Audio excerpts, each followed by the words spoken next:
Tara, magluto tayo ng simple at masarap na aplikadong manok. Una, minarinate muna natin ang manok sa kalamansi, toyo at paminta. Hayaan lang natin yan saglit para mas malasa.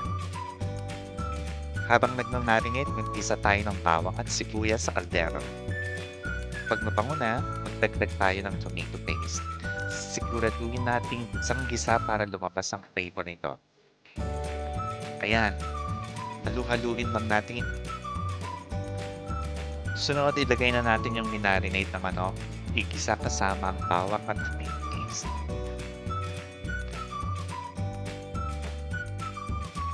Kapag okay na, ilagay natin ang patatas at green bell peppers.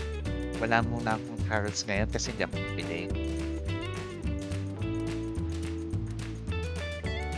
Lagyan natin ng tubig, patis, konting asukal at paminta.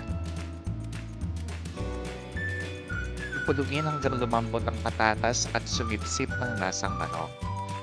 Haluin lang paminsan-minsan.